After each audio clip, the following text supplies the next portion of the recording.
Vamos falar sobre Alita, Anjo de Combate, rapaz. Filme dirigido por Robert Rodrigues. Mas produzido pelo James Cameron, o camarão de Hollywood. I'm the king of the world!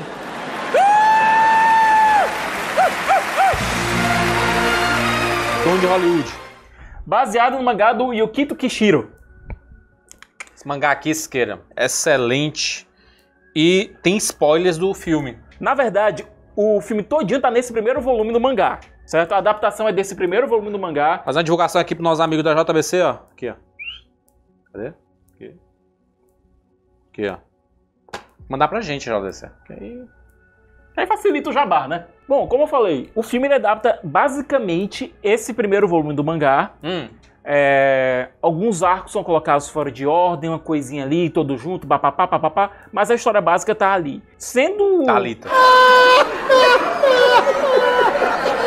E o roteiro do James Cameron, que é um projeto que ele vem gestando literalmente há décadas. Sim. Ele quis fazer, ele queria dirigir, inclusive, né? Tanto é que... Avatar entrou num caminhão aí, roubou tudo. Bom, basicamente perdemos James Cameron pra Pandora.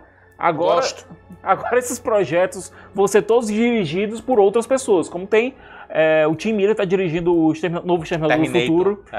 E o Robert Rodrigues, ele deu uma declaração dizendo que ele dirigiu um filme como se fosse o James Cameron. Mas o que esse cara? O Siqueira sempre reclama das coisas, mano. Eu fico meio puto, porque a gente já tá no cinema, a gente tá vibrando. Aí o Siqueira lá, ai meu Deus. Sempre reclamando. Ainda bem que ele senta longe da gente, sempre. É difícil. Alita. Era esse filme, quando a gente viu o trailer, meu irmão, vai ser difícil assistir, porque essa é um mundo, muita coisa feita em computação gráfica. A própria personagem, vivida pela Rosa Salazar, ela fez a motion capture. O rosto é basicamente o da Rosa Salazar. Mas ela é tudo CGI. Os olhos. E os olhos foram colocados como se fossem os olhos de mangá, realmente. De mangá mesmo. Mas faz sentido pro contexto do filme, porque você vive num mundo muito no futuro.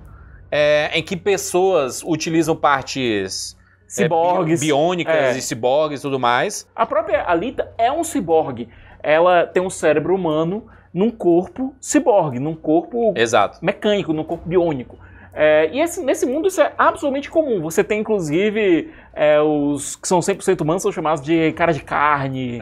São até um pouco que deixados de lado. Os olhos, inclusive, da Alita, eles servem pra mostrar o quanto essa personagem é diferente dos outros no mundo em que todo mundo é diferente, né? E do ponto de vista estético, funciona muito bem. Funciona O filme, pra mim, é plasticamente, magnífico. É um CGI. Quando tem a primeira cena dela e ela tá acordando e você vê assim, caraca, o nível cada reação absurdo. Do rosto dela é completamente orgânica.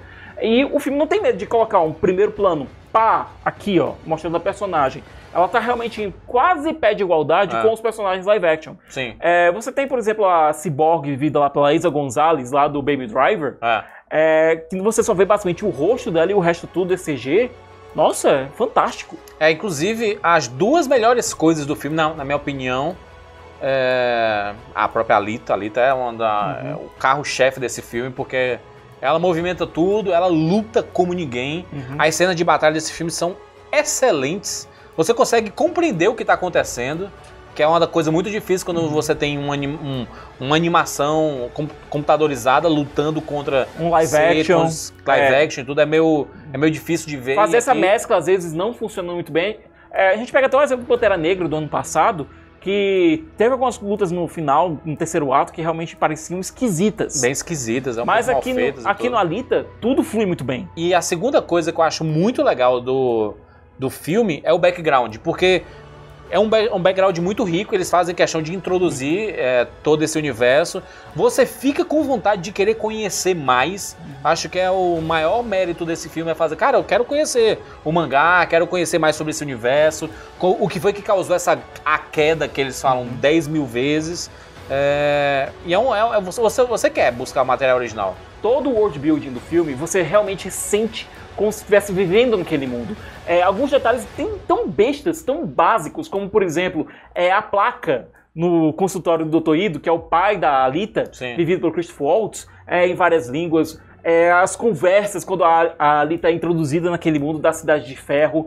É muito bom isso. Você ouve várias línguas sendo faladas, você entende porque aquelas várias línguas estão sendo faladas ali, você entende o que levou ao surgimento daquela Cidade de Ferro. Todo o conceito da cidade de Zalem, que tá certo. Se a gente for pensar um pouco, a gente teve o Elysium, aquele com Wagner Moura e o Matt Damon, que tem um conceito mais ou menos parecido ali, em relação a uma cidade baixa e cidade alta. Mas aqui é muito melhor executado, pelo menos, até porque a gente não vê Zalem. No momento que a gente não vê essa cidade que dizem utópica, você consegue imaginar tudo na sua cabeça. Pode ser qualquer coisa, né? Isso. E nesse ponto da história, realmente a gente não tem por que ver Zalem. Não existe motivo, porque a gente está sempre do ponto de vista da Alita ali. E é um primeiro filme feito para ter continuação, né? Para ter uma sequência, porque termina com o Cliff. Isso é tão forte quanto fraco. Para mim, faltou realmente um clímax pro longa. Nossa, você tem atores como o Mahershala Ali, você tem a Jennifer Connelly, Jack Earle Haley, o próprio Christopher Waltz, e não ter um clímax que eu considero satisfatório para aquela história, ela basicamente interrompe e pede para que tenha uma continuação. Tem muita coisa na trama, como eles misturam vários arcos diferentes no mangá. Quem lê o mangá, quem lê a obra original, vai reconhecer: nossa, essa cena veio daqui, essa cena veio dali, essa cena veio de lá. Você reconhece tudo, você sabe, as peças estão lá. Às vezes montadas de uma forma diferente, mas as peças todas estão lá. E juntar essas histórias, que às vezes tinham um ponto final para depois recomeçar, que elas passavam em tempos diferentes, juntar tudo numa trama coesa, é difícil, e pra mim o filme não consegue fazer isso muito bem. Toda a história do motorball pra mim não funciona. O esporte deles, né? O motorball.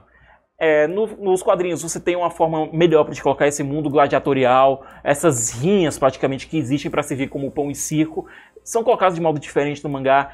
Pra mim o esporte ele acaba tirando um pouco a importância do fato da Alita se ver como uma guerreira caçadora, como uma caçadora de recompensas. Acaba diminuindo um pouco essa parte da personagem. Um pouco desse ímpeto dela de querer lutar, de querer brigar, de ter isso nela, ter tanta doçura que a Rosa Salazar consegue trazer tão bem, quanto com essa agressividade. Na hora que você coloca esse esporte, pra mim você diminui um pouco a importância desse instinto guerreiro que ela tem. Esse esporte ele acaba mesclando, que tu falou do pão e circo, né? Lembra muito Roma, mas lembra muito Jogos Vorazes também, sabe? Que a forma de você sobreviver e chegar na capital é através da vitória naquela competição, sabe? É uma das coisas que é modificada. A gente tem um diálogo no quadrinho em que é dito: ninguém consegue ascender daqui para Zalem. É modificado, você só consegue subir para Zalem através do motorball, você sendo um campeão imbatível. Um filme que entrega a ação, você vê muito sentimento, principalmente por causa da Alita. Ela é muito expressiva, tem uns olhos bem expressivos. Os olhos funcionam, que era aquilo que a gente achava que não ia funcionar. No começo tem uma estranheza, mas você se acostuma. Existem alguns momentos, é óbvio, existem alguns momentos, algumas sumadas que dão o Uncanny Valley, o vale do incrível, do estranho, do bizarro. Mas na hora que você se acostuma e consegue aceitar aquele mundo, mergulhar naquele mundo, o filme voa. Exatamente. Vamos para as notas aqui, Siqueira. Nota para Alita. Juras, dou nota 7. 7, nota honesta. Nota honesta. Não curti tanto o roteiro do filme, a construção em 3 atos do filme eu não curti muito. A falta realmente de um clímax, eu acho que pra mim prejudicou. Você não sai do filme com uma grande pancada, com uma resolução de uma história. Você sai numa interrupção. Sim. É diferente, por exemplo, de um Seus Anéis, a Sociedade do Anel, que você sabe que vai ter continuação, que você sabe que vai ter parte 2. Aqui a história é interrompida, o conflito é interrompido, e você não sabe qual é realmente o destino daqueles personagens. Entendi. Alguns plots são criminosamente mal desenvolvidos. A relação do personagem Christopher Waltz com a personagem da Jennifer Connelly é muito, muito superficial. É muito en passant. E parece que é uma coisa muito importante. O filme dá uma certa importância para isso no primeiro ato e depois simplesmente esquece. E isso acontece muitas vezes no filme. Eles colocam uma coisa, dão importância para aquilo e depois esquece, joga de lado. Com a repetição disso, acaba cansando, mas visualmente é um espetáculo. Do ponto de vista plástico, o filme é incrível, lindo. As coisas que você achava que não tinha como funcionar, funcionam. Funciona muito bem. E Isso acaba sendo um bom espetáculo, mas que não dá aquela catarse que você esperava. Nota 7. Eu vou dar nota 8 pro filme. Rapadorizado, gostei. Quero ver a continuação. O filme me lembra muito uma mistura de Astro Boy com Pinóquio, assim, sabe? Ele tem um pouco desse coração. O personagem do Christopher Waltz, ele acaba sendo um Gepeto, assim, né?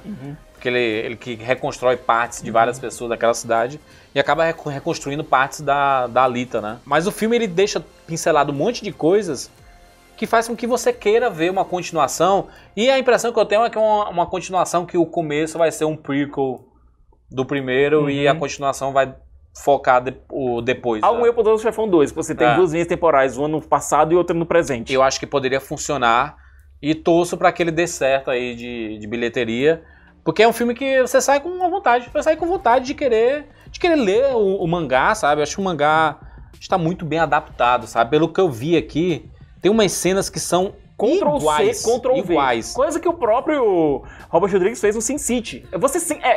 Esse nível de adaptação, às vezes, em algumas cenas, chega nesse ponto. Ctrl-C e Ctrl-V. Eu acho até que a repercussão do filme pode acabar sendo até um pouco parecida com o do Ghost in the Shell, que muita gente não curtiu, e a gente particularmente gostou de muita coisa do Ghost in the Shell. Tirando a parte da polêmica que rolou e tudo, mas como filme mesmo, né? É porque é muito difícil adaptar, né? É muito difícil adaptar os mangás por causa da linguagem diferente, do ritmo diferente. Mas eu acho que eu torço pra que tenha um futuro. O James Cameron podia bancar, né, a continuação. Dinheiro ele tem. Dinheiro não falta. Dinheiro ele tem. E um filme desse custa quanto? Uns 150 milhões? Acho que um pouquinho ao norte disso. 175 a 200. Eu fui muito CGI, Júlio. É muito CGI. É muito CGI, os personagens, né? Existe uma direção de arte muito boa dos personagens. Inclusive, né? O Del Toro, ele participou em alguns estágios do projeto. Guilherme Del Toro. Participou junto do James Cameron. Acho que foi um pouco antes do Rodrigues entrar na história. Excelente. Falamos sobre a Alita aqui. Deixa seu comentário. Você assistiu a Alita? Deixa sua opinião e deixa sua nota também. Se inscreve no nosso canal para você não perder absolutamente nada. E se gostou desse vídeo, joga o like! A gente se encontra na próxima. Tchau. James Cameron dirigiu clássicos, né? Exterminador do Futuro 1 e 2, Titanic, True Lies, Avatar, Aliens. Ele não vai fazer mais nada, né? Além de Avatar. Não. Pode até ser que perdemos ele pra Pandora. Tanto é, Júlio, que ele andou falando por aí, sabe? Na boca miúda, assim, de dar uma produção num novo Aliens. Tirar o Ridley Scott da jogada e entrar lá na Fox. Quero.